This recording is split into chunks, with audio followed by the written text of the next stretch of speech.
My name is Marilyn Rodriguez, and I came actually to USC for undergrad as well, but I'm a first-generation college student who comes from a low-income family. So my mom cleans houses and my dad is a constructor slash maintenance worker at a country club. I knew education was my only way out of poverty and also supporting my parents. So I'm a double Trojan now who's pursuing now my master's in occupational therapy, and I'll become a triple Trojan who's gonna come for her doctorate in occupational therapy at USC.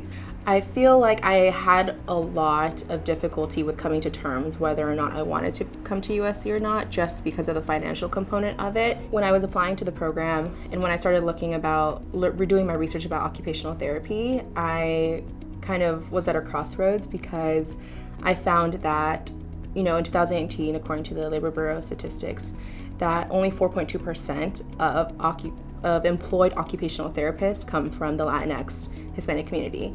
So for me, that kind of stood out to me the most when it came to understanding my responsibility and my privilege of knowing, being able to be bilingual, knowing my background, being able to down the line relate to people who look like me and hopefully be a clinician for them.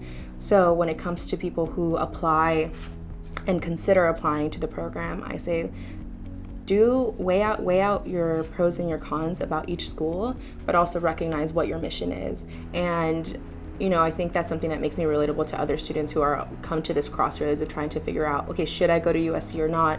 Is this feasible? Is it financially wise?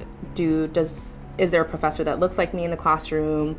When it comes to those types of topics, I feel like students can relate to me who come from Latinx or Hispanic backgrounds. So I first did 2 years of community college prior to transferring into USC. So that for me was helpful financially because it subsidized half of the cost that I would have accumulated if I would have come straight out of high school into USC. For me, education is an investment, and it's an investment that no one can take away from me.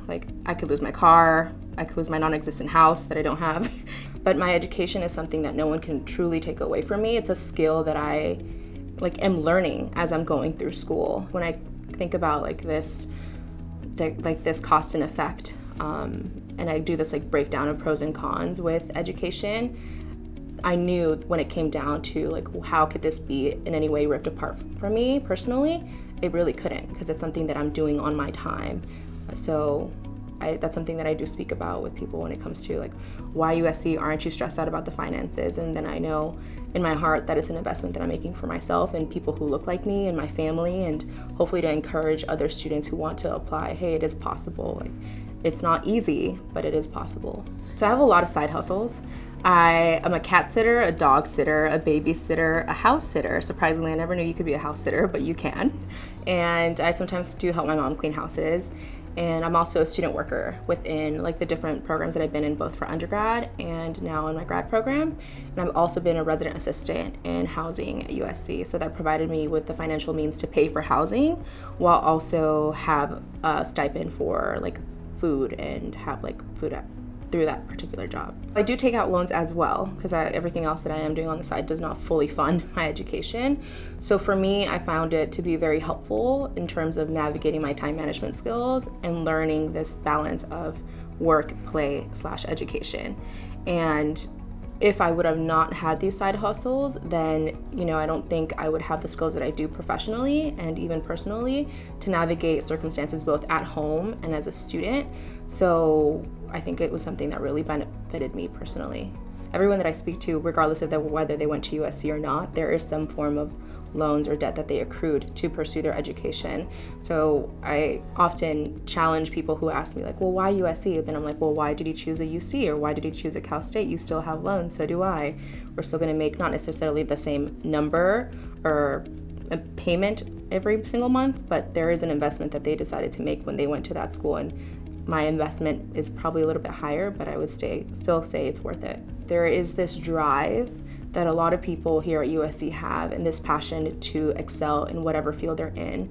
And I had never really been surrounded by that competitive environment and kind of network. So I'm also paying to be able to interact with future colleagues that are brilliant in what they do in areas that, to me, I wouldn't personally pursue, but I'm grateful that they are going to be doing that. And so when it comes to that network and when it comes to thinking about how can I make a difference down the line when I'm an alumni, and how can I impact, whether that be providing scholarships to students or speaking about my experience in a candid way to make sure that students don't feel like money is something that we're not talking about. I don't think money should be a taboo topic when it comes to finances, and I think, USC is already taking one step ahead and actually being able to do that.